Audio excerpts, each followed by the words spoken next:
This is Hidden Killers Year in Review, a look back at the biggest stories of 2025. This is the Hidden Killers Podcast with Tony Brueski and continuing coverage of the case against Donna Adelson. There's something about the timing that doesn't feel right. A trial nearly a decade in the making, set to begin in just a few weeks, and suddenly it gets yanked off the calendar. Not because of a hurricane or a judge stepping down or COVID or some dramatic change in plea, but because out of nowhere, the state dumped an avalanche of new evidence on the defense's desk. Wiretaps, emails, jailhouse chatter, all of it showing up just as Donna Adelson's trial was finally supposed to begin. Yeah, just gotta take a deep breath. You know, it's okay. Got a lot going on right now. We got the Diddy trial. We got Karen Reed still in progress as we're recording this, so I don't mind this being pushed back a little bit for the sake of my sanity and yours as we try to keep up with these cases. Tell me what you think in the comments about this case and what we're about to discuss, and please press subscribe if you're on YouTube so you don't miss any of our coverage on this or the many other cases, or on the podcast platforms, wherever you're listening, Apple Podcasts, iHeart, Spotify, wherever it may be.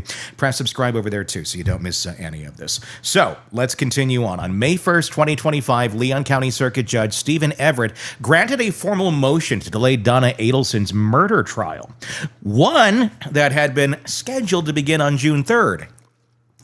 Wasn't a soft delay. It was a full pause on the most anticipated phase of a case that's already spanned nearly 11 years since Dan Markel was gunned down in his driveway in Tallahassee. Let's be clear here. This wasn't some delay tactic for the defense. This wasn't a stall. In fact, according to attorney Daniel Rashbaum, the defense team didn't even have time to prep for trial because they'd been buried under the weight of brand new discovery materials that came in during the spring. He told the court that instead of putting together the trial strategy, they'd spent the past several weeks just listening to wiretap recordings and combing through a staggering collection of newly discovered communications, reportedly more than 80,000 emails. A sudden wave of evidence was the result of a follow-up investigation the state had quietly launched back in the fall of 2024, months after Donna Adelson had already been indicted. Prosecutors admitted in court that the investigation had led to this late-breaking batch of material, and while they were quick to say that no new charges were coming out of it, the implication was obvious. They believed this new information was relevant to strengthening their case on the charges already filed: murder, conspiracy, and solicitation in connection with the 2014 killing of Dan Markel. In the April 30th hearing, which turned out to be the final blow to the original trial date, the defense made it clear they were blindsided. Preparing for a capital case is intense enough under normal circumstances, but when you add tens of thousands of emails, fresh audio recordings, and the specter of possible jailhouse informant evidence being introduced at the 11th hour, the playing field shifts a bit. Suddenly, it's not about fine-tuning jury strategy, it's about survival. Rashbaum told the jury they simply couldn't ethically move forward without proper time to vet what was just handed to them. Judge Everett didn't fight the logic. While he didn't issue his ruling immediately during the hearing, he came back the very next day with a written order granting the continuance. In the order, briefly available to reporters before it was sealed, he made something very clear. This is it. Just like Kenny Loggins. This is it. Make no mistake where you are. This is it. The waiting is over. Okay, no, not quite that. Not quite like that. No karaoke for Donna Adelson. No more delays will be granted unless there's an extraordinary reason. And while the prosecution didn't object to the continuance, Everett made a point to say that pushing the trial back would not create any unfair advantage or prejudice for the state. That's important because it frames the delay not as a favor for the defense, but as a necessary step to ensure due process is intact. As of now, there's no new trial date. The original June 3rd date is gone.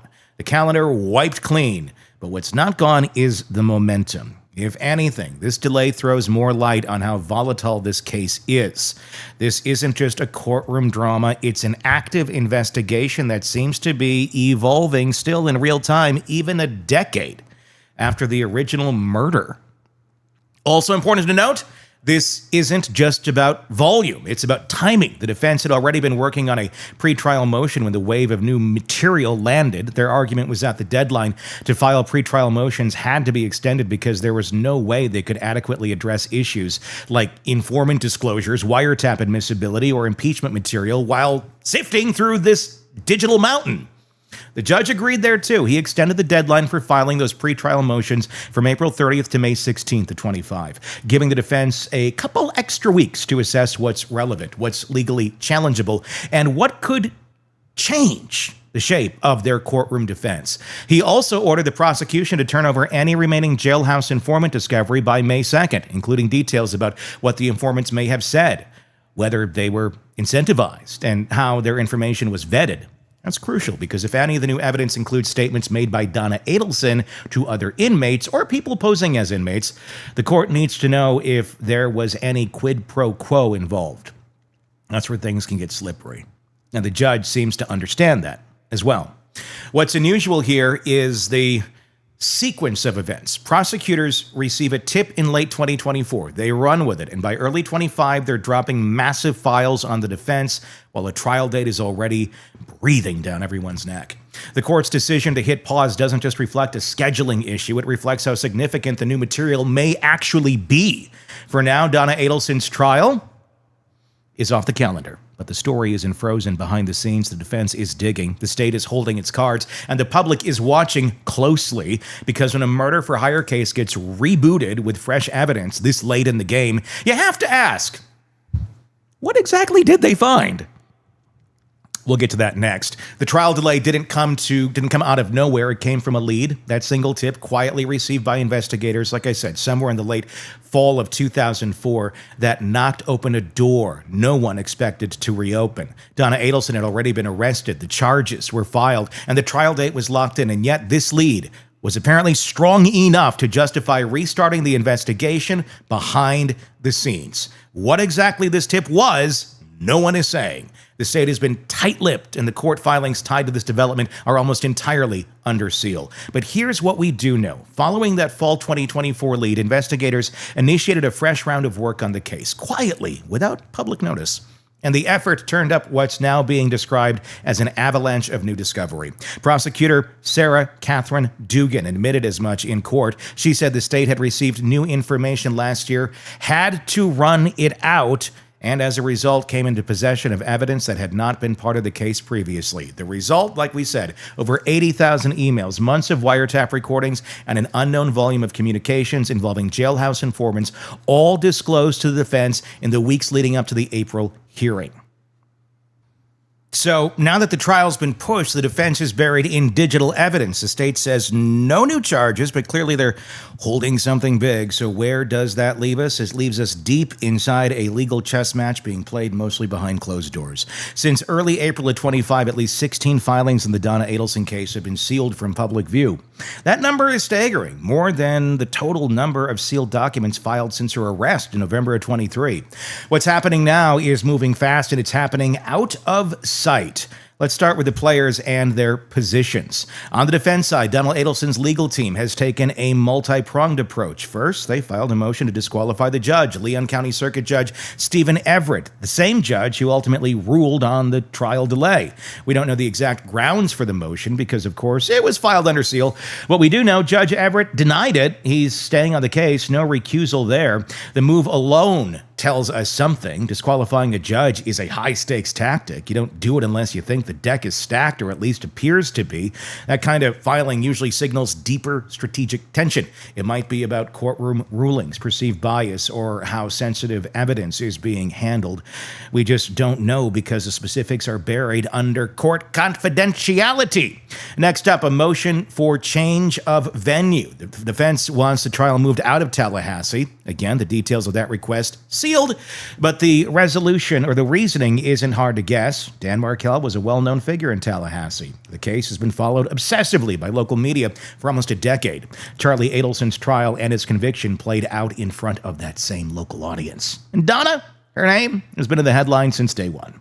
So if you're the defense, the argument is simple. You can't find 12 impartial jurors in this zip code. The venue motion is still pending as of right now. It's one of several legal threads hanging in limbo as the case pauses to absorb the new evidence dump. Whether or not it succeeds, it adds another delay risk to the timeline, because if the court grants it, you're talking about a logistical reset, new location, new jury pool, new pretrial media landscape. It's a big swing. Meanwhile, the judge has quietly started resetting the legal calendar. With the trial date vacated, the court granted the defense's request to extend the pretrial motion deadline to May 16th, giving both sides more time to hash out what gets admitted, what gets challenged, and how the mountain of new materials fits into the legal framework of the case. And perhaps just as importantly, the judge gave the prosecution until May 2nd to disclose any remaining materials related to informants, a hard deadline for what's already a contentious issue. So far, no new trial date has been set. The June 3rd date is officially off the books, and while the court hasn't ordered a replacement date yet, expectations are pointing towards late 25 at the earliest, depending on how long it takes to resolve the venue question and vet the new material. But what's happening now beneath the surface is arguably more important than the courtroom calendar, the sealed filings, the sealed hearings, the sudden surge in secret motion practice. They all point to a case that's still evolving, even after all these years, even after Charlie was convicted, even after Donna was arrested trying to flee to Vietnam. And when these filings are sealed, it means the stakes are high. The state could be protecting the identity of a new cooperating witness. The defense could be challenging the admissibility of sensitive surveillance material. There could be motions dealing with potential Brady violations, discovery abuses, or late arriving witness disclosures. It could be anything. But the volume and the timing makes it clear this is not routine, which brings us to the question looming over all of this. What exactly are we heading towards? It's going to be a straightforward trial. Or is this going to be a straightforward trial is more of the question of Donna Adelson for the alleged orchestration of her former son-in-law's murder. Or is it going to be something more, a legal reckoning that finally pulls the curtain back on who planned what, who knew what, and how far the cover-up may have gone? Tell me what you think in the comments section. Love to hear your thoughts on this case. Big delay. Late 25. Wonder if Wendy has anything to do with this. I mean, I'm just throwing that out there. I have zero idea. No idea whatsoever. It's going to be interesting, though. Press subscribe. Leave your comments in the comments section. I would love to hear what your thoughts are on this case. I'm Tony Brueski. We will talk again real soon. Craving non-stop true crime updates? Press subscribe now and get the latest cases, analysis, and expert commentary delivered straight to your feed. Only from the Hidden Killers podcast and True Crime Today. Welcome as we dig into the family drama of Donna Adelson. Yes, that Donna Adelson. Right there. It's a story of the Boca Raton grandmother, doting mother, and allegedly co-architect of a murder-for-hire scheme. It kind of reads like a rejected Lifetime movie script, except it's very, very real and very, very deadly. So, what happens, what it means, and what's next for Donna Adelson? That's what we are breaking down today. This is going to be a very interesting trial when it finally comes to life. It's supposedly 5-6 weeks, but I think we've said 5-6 weeks. It's about last year at this time, and then it gets punted down about 5-6 months, and then we get to 5-6 weeks, and it's another kick.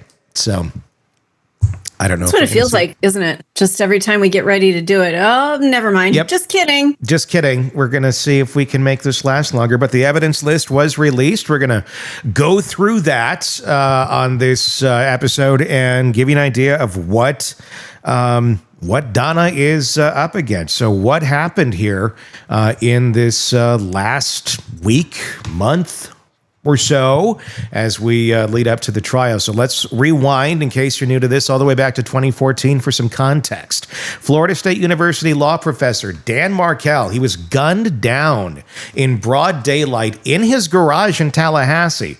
There was no robbery. There was no struggle. It was just 2 bullets to the head. while he sat in his car. The engine, it was still running. Police suspected a hit from the beginning, but why? Why is somebody putting out a hit on Dan Markel, professor? The man had enemies, sure. I mean, everybody does, I guess, to an extent, but not a lot to that level. I mean, divorce court can do that, but murder? That takes a special kind of hatred, or as it turns out, a very tight-knit family with a very twisted sense of loyalty. Dan was the ex-husband of Wendy Adelson. Enter Donna Adelson. That's, her daughter. The divorce was messy, involving custody fights, relocation disputes, and a court order that kept Wendy and the kids stuck in Tallahassee, far away from her South Florida clan. According to prosecutors, that didn't sit very well with Mama Donna, who allegedly wanted her daughter and grandkids back so badly she greenlit a murder plan with her son, Charlie, and his girlfriend, Catherine McBonna. Nothing like, getting the girlfriend of a little while in on the murder plan. It's a big ask. If you're dating someone for just a little bit and like, hey, yeah, let's murder somebody. Well, this that seems like a weird ask of a child's girlfriend. It's one thing to say, could you pick me up a gallon of milk at the store on your way home? It's another to, can you knock somebody off? It's a big ask. It is. I mean, it really is. They allegedly hired two Miami street thugs, Sigfrido Garcia and Luis Riviera. Sounds like street thug, I guess. I don't know. To drive 450 miles, execute the hit, and collect their paycheck. And flash forward to years of investigations, a few plea deals, and a lot of wiretaps. The feds got creative. And in 2016, they staged an undercover sting. An agent approached Donna on the street with a note that vaguely threatened exposure unless someone took care of Katie McBonna. Donna panicked. And this is where the evidence starts to kind of come to light, if you will. Donna panicked, and her first call, it was Charlie. Uh-oh. Her son. The content of their recorded calls was pure mob movie material. Vague allusions, whispered panic, and a lot of "don't talk on the phone" energy. Charlie said he didn't care how much it would cost to fix things. Donna told him to bring cash to dinner. So they went to Arby's. No. Try the roast beef. I heard it's delicious. It is. It's always delicious. Then there's the infamous Dolce Vita recording, a dinner conversation between Charlie and McBonna days after the bump. Charlie drops gems like, "I don't want someone paying visits to my parents," and McBonna coolly mentions if the cops had anything, they'd already be on a plane. That's not how innocent people talk, by the way. And no. Donna, she wasn't even indicted until 9 years later. That's how long. I mean, by 9 years, you think you probably got away with it, don't you? Well, yeah, you're not covering your tracks. You're not looking over your shoulder. You're not, you can finally talk about things because, nobody's onto you. None of this is going to happen. Except We're there's good. no statute of limitations on murder. So in 2023, right after her son Charlie got convicted, why the delay? Well, probably because prosecutors were building a fortress of circumstantial evidence, call logs, financial records, incriminating texts, you name it. Her greatest hits included allegedly funding the hit with a cash envelope she hand-delivered to Charlie, per McBonna, texting him, "I'm outside," the day of the murder. And reacting to the FBI bump, not by calling the cops, but by coordinating damage control.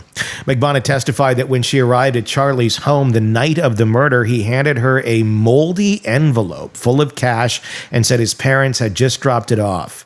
It was allegedly the first installment of the hit payment, paid in old bills that had clearly been stashed and, per her testimony, washed in some kind of haphazard laundering effort. Are you so moldy was not a typo in your script here? No. Donna literally put the money in a laundry That's not what money laundering is. You don't put Tide in there and go for it. Does Donna look surprised by that? I think Donna looks surprised by that. You don't Donna, do better. That's not what money laundering is. It's not literal. Yeah. Is that what we're dealing with here? Is that what we're going to hear in court? Is just some crazy bullshit? Oh, God, there's not enough CBD for that. Can we get a sponsor? We have sponsors. I want a CBD sponsor because We've had some over the years. I need some more to put up with this shit.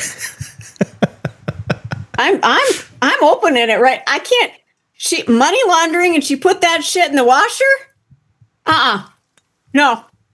Nope. The hell is wrong with you, Donna? Right now, what you're watching is Stacey Cole live in the wilderness reacting to Donna Adelson. It's been a week, okay? Yeah. It's been a week, and I am melting the fuck down right now. I'm so sick of stupid people. I'm glad Donna could bring that out in you. Oh, my God. Luis Riviera, the getaway driver and now state witness, backed it all up. He said he was told by McBonna that the lady wanted the job done. He didn't name Donna, but Riviera testified that they were promised $100,000, and he got about $37,000 of it. Not a bad payday for 2 bullets in a road trip. You know, the going rate down at the Quick Trip. I don't know. I don't know. What is that? What do people pay for hits? I have no idea. I mean, I guess this is very targeted at someone's. Is it based on the risk? Is it I would imagine. Well, it's based on probably the target. How much money you've got. Yeah, it's probably that too. I've never put a hit on anybody, and believe me, I've had enough reason to do so, and I've never done it. So how do you even? That's why I'm chewing on CBD. You go on like the dark internet, and then you buy it on the dark eBay. That's how that works. I have no clue, and I've never looked. I really don't give a shit. I think people that are shitty, just let them go be shitty on their own. Yeah. There's more. Cell phone records show a flurry of calls and texts between all the players right before and after the murder, including a call from McBonna to Charlie and from Charlie to Donna. Investigators also found a noticeable spike in McBonna's bank deposits after the murder, consistent with her being paid off. She also got a new Lexus because what's a hit without a post-homicide luxury upgrade?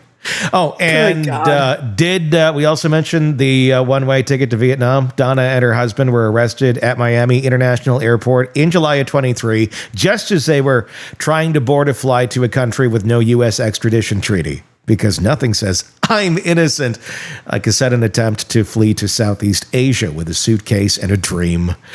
And the kicker? A jail phone call between Donna and Charlie recorded just after his conviction. Thinking the line was disconnected, Donna was heard talking about how they were going to flee to a non-extradition country and just hope they didn't get stopped at the airport, like they were.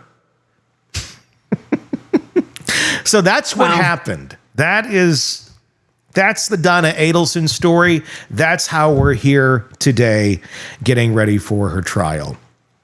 So what all of this means is what we're going to jump into next. But before we do, in the comment section out there, let us know, what are your thoughts on this case as we're about to enter the trial of Donna Adelson? And will other people end up in the crosshairs? Is Donna just the next one or the latest one to fall here? I think it's gonna be more dominoes. It's gonna be like the what's the Russian egg thing where you keep opening. Oh, the nesting dolls. The nesting, yeah, like where you just keep opening it and there's another. It's like just keeps going. I feel like the Adelsons are like. Oh, and obviously we got to say this is all it's all alleged. She's innocent until proven guilty. Now, to be clear, nobody is saying Donna Adelson pulled the trigger. That's not at all what they're saying. But wouldn't that have been a thing? Grandma with the gun? That would have been, that would have been something. That would have been a bigger story. But in conspiracy law, you don't have to fire the gun. You just have to help plan the party. Bake the cake and then cut the check. Prosecutors say Donna wasn't just an angry grandma. She was the puppet master. feel like this could be a fun marionette right here. Yeah, right? We should have a Donna Adelson marionette. Perfect for Halloween. That would be, oh my God. That would be the creepiest. I so want a Donna Adelson marionette. Mm-hmm. You should make one. I remember there used to be a clock. And I think this is like, I've only seen these at like Norwegian stores, so maybe somebody knows what I'm talking about. And it was and it kind of looked like Donna Adelson. It does. I know exactly what you're speaking of. And you pulled it, and it goes, ah! And the tongue kept going in and out. It looked a lot like Adelson. It really, yeah. I know exactly. Like the jaw was really pronounced on it. Yeah, you just pulled the string, and then it started. I always would ask to do that at my grandmother's house because she had it there, and then I'd get freaked out. Yeah. I loved getting scared. Anyway, prosecutors say Donna doesn't want it's not just an angry grandma. She was the puppet master. The motive, straight out of a bad soap opera, Donna hated her ex-son-in-law for dragging her daughter through divorce court, keeping her grandkids in Tallahassee, and generally not letting the Adelsons run the show. According to the testimony, she joked about buying her daughter a TV instead of a hitman. Actually, Charlie made that joke because the TV was cheaper. The rumor, dark, the subtext, yeah, that was disturbing. The real smoking gun isn't a gun. It's Donna's own words and actions. That phone call after the FBI wasn't a woman confused about a random threat. It was someone who clearly knew the game and didn't want to get caught playing. Her tone wasn't, what the hell is that? It was, oh God, it's happening. Then there's the cash. McBonne's financial record showed a post-murder cash influx she couldn't explain. Lexus upgrade? Check. Cash deposits? Check. No source of legitimate income? Triple check. The prosecution linked those funds directly to Adelson's money. And if McBonne got paid, someone had to cut the check. McBonne says it was Charlie using funds from his parents. Oh, boy. Yeah. Luis Riviera's testimony may not name Donna outright, but his account of the murder for hire arrangement matches every other brick in the wall. McBonne says the cash came from Donna. Donna's text proves she was physically at Charlie's place that day. And now we have both a motive and a payment trail. Then there are the post-murder moves. Donna's behavior screams consciousness of guilt. The panic after the fake extortion, the coded phone call, the cash dinner meetup, the extradition travel plans, and the cherry on top that accidentally recorded jail call about how she hoped they would get stopped or wouldn't get stopped at the airport. You can't make it up, and you don't need to. The timeline of the phone calls is damning, too. Investigators outlined a cascading trail. After the hit, the killers called McBonne. She called Charlie. Then Charlie called Donna. Donna and her husband showed up at Charlie's house, where, according to McBonne, the cash appeared. Wow! Even without a confession, the chain is tight. Real tight. And to that, the forensic accountant who traced McBonne's unexplained income, the digital forensics that mapped everyone's calls, and the fact that every single person tied to the case except Wendy has either flipped or been convicted. And yeah, it doesn't look good for Grandma. So that's what it means right now. But what's next for Grandma? No. Donna's finally facing her day in court. Supposedly. Knock on fake wood. Slated for trial in August of 25, prosecutors are bringing the heat. 133 pieces of evidence, including the wiretaps, financial records, phone logs, jail calls, and testimony from convicted co-conspirators. The kind of stuff that keeps defense attorneys awake at night. And the defense? They're trying to frame her as the worried Jewish mother who just got caught up in her kid's mess. Their strategy? Cast doubt on every piece of circumstantial evidence, discredit witnesses like McBonne, who's already serving life and allegedly sees throwing Donna under the bus as a potential last-minute Hail Mary, and argue that the state has no direct proof Donna ever said, "Go kill Dan." But here's a problem with that argument. Jurors aren't dumb. Well, I gotta object because I gotta say, I haven't seen a good track record lately. Yeah, not all of them. Not all of them, but we'll see. It's a slot machine these days. It's a very loose slot machine these days. Mm-hmm. Some know how to read between the lines. Some know when someone is acting shady, and some know that people who don't commit murder plots usually don't flee to Vietnam or tell their son to bring cash. At least one would hope one could connect those dots. The big wild card, Wendy Adelson. She's not charged yet. The prosecutors have publicly named her an unindicted co-conspirator. She testified in previous trials under immunity, but her credibility is shredded. If Donna goes down, pressure to indict Wendy will skyrocket. And if Wendy ever flips, it's game over for the Adelsons. This case isn't just about one murder. It's about power, control, a family that allegedly treated a man's life like a legal nuance to be eliminated. And the fallout will ripple far beyond that Tallahassee driveway. So buckle up. Donna's trial is coming. And if the state delivers it the way they did with Charlie, we might be seeing the end of the Adelson dynasty, allegedly. We'll see how that turns out. Are you going to be sad when the Adelson dynasty is over? I think I've done really well without it, so I think I'm good. I think I'm good for a bit. Yeah. I think it's pretty clear cut. I don't know how you're not going to convict her, but again, juries can be swayed. I wonder if we're going to see Donna coming in there you know how you make people up for court however you want them to be presented to the jury.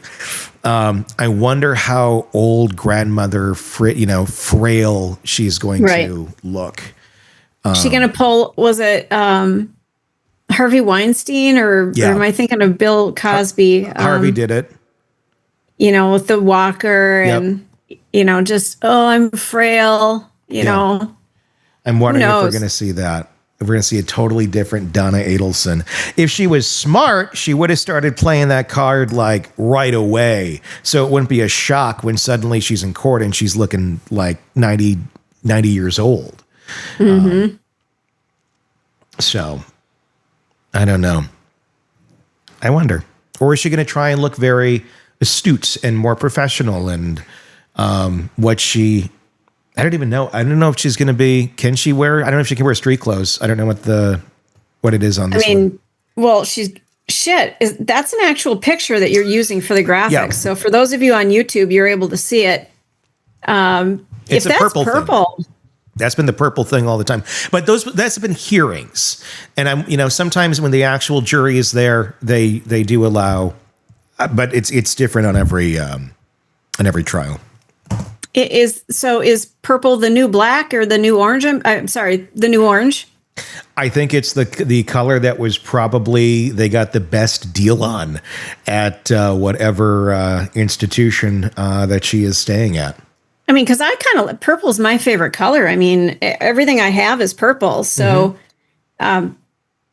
she's styling. Who wore it better? Like her or Kohlberger or, Karen Reed. Nobody beats Karen Reed's courtroom fashion. Well, Karen wore real clothes, yeah. Right. But Kohlberger now is going to be in whatever the garb is here at the sentencing because his rights to street clothes are gone. I tell you, when we started working from home and COVID hit and things, my entire wardrobe changed entirely. I wear sweats. I wear t-shirts. It's nice not having to worry about dressing up. So I wonder if it's kind of cool to put on prison garb. It just you don't have to worry about are my hems looking good? Do I have wrinkles? What do I need to do here? It really you just put it on and go. If you worry about what you wear, it really would be quite freeing, quite honestly, because there's nothing you can do about it. Right? Yeah, you can't get mad. It's like, it is what it is. And you just kind of let that go. And then you maybe see like, well, how maybe that was too important in my life prior. And now that I've done this, it's like a cleanse or something where like people like I've heard like Penn Teller ate like a diet of potatoes for like a month, changed his palate. And I mean, quite an amazing story there, but kind of like that. We're like, oh, okay. Anyway. Yeah. That was a tangent. That's the latest on Donna Adelson. Let me know what you think in the comment section on YouTube. Just search Hidden Killers with Tony Brueski. On YouTube, if you're not there right now, press subscribe if you're listening on any of the podcast platforms. Of course, we very much appreciate that. So, beyond anything else, please hit subscribe so you don't miss any of the stories we cover for you right here. Craving non-stop true crime updates? Press subscribe now and get the latest cases, analysis, and expert commentary delivered straight to your feed. Only from the Hidden Killers podcast and True Crime Today.